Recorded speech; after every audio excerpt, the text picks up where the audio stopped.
Tu le sais, il y a une connexion entre vous deux.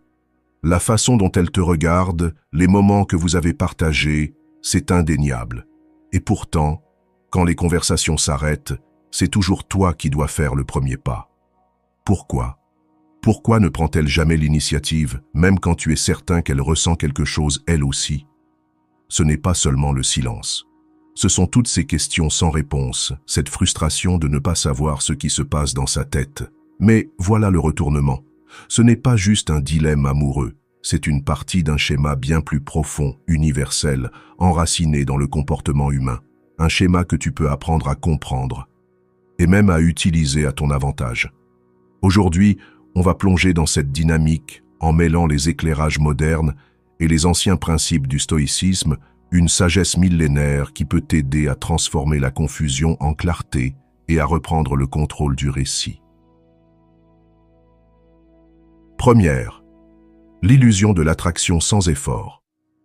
Elle est là, assise près de son téléphone. Elle jette un œil à tes messages. Peut-être qu'elle sourit même en relisant votre dernier échange. Mais elle ne t'écrit pas la première. Pourquoi? Parce que la société lui a vendu une image, celle où le bonhomme est celui qui prend toujours les devants. Cette narration lui murmure que si tu tiens vraiment à elle, tu la poursuivras coûte que coûte. Ce n'est pas qu'elle n'est pas intéressée. C'est qu'on lui a appris que faire le premier pas, c'est perdre de sa valeur ou paraître trop en demande.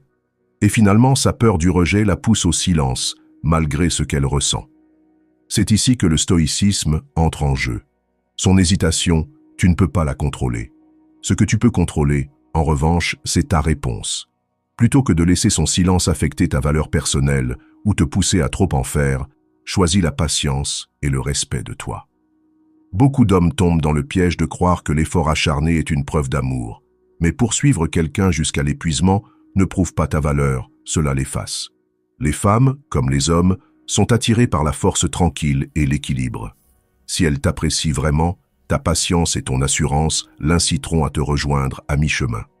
Au lieu de lui envoyer un bonjour chaque matin, prends du recul et observe. Est-ce qu'elle te relance? Est-ce qu'elle fait un effort pour entretenir la conversation quand tu ne l'inities pas? Ce sont là des signes subtils d'un intérêt mêlé à de l'hésitation. Ton silence, quand il est utilisé avec sagesse, dit beaucoup sur ta maturité émotionnelle et ta confiance. 2. Tester le leadership d'un homme. Les femmes testent souvent la capacité de leadership d'un homme, parfois même sans s'en rendre compte. Il ne s'agit pas de domination ou de contrôle, mais de savoir si tu es capable de faire preuve de présence et de décision. Lorsqu'une femme prend du recul ou cesse d'initier le contact, elle observe ta façon de gérer cet espace. Est-ce que tu paniques en courant après sa validation ou est-ce que tu restes calme et prends l'initiative avec assurance?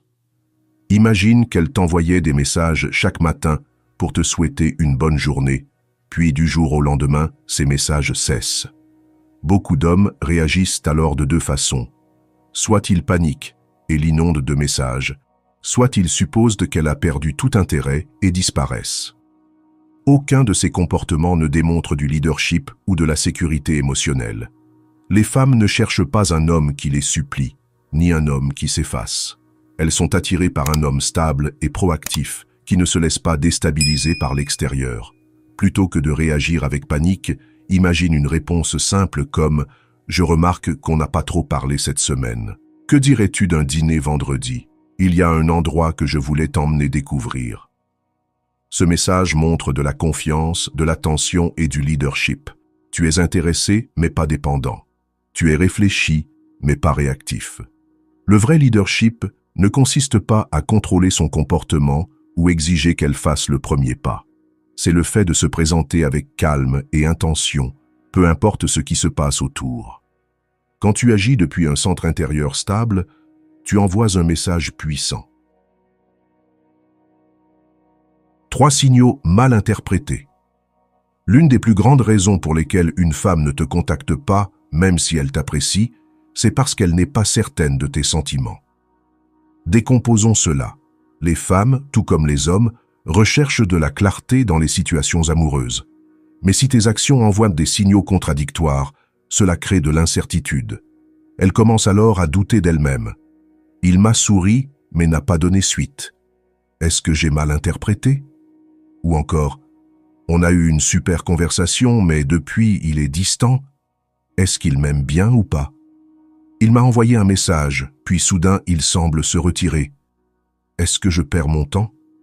Le problème, c'est que les femmes ressentent souvent le poids des attentes sociales et la peur de paraître trop insistantes. Elles ne veulent pas mal interpréter tes gestes.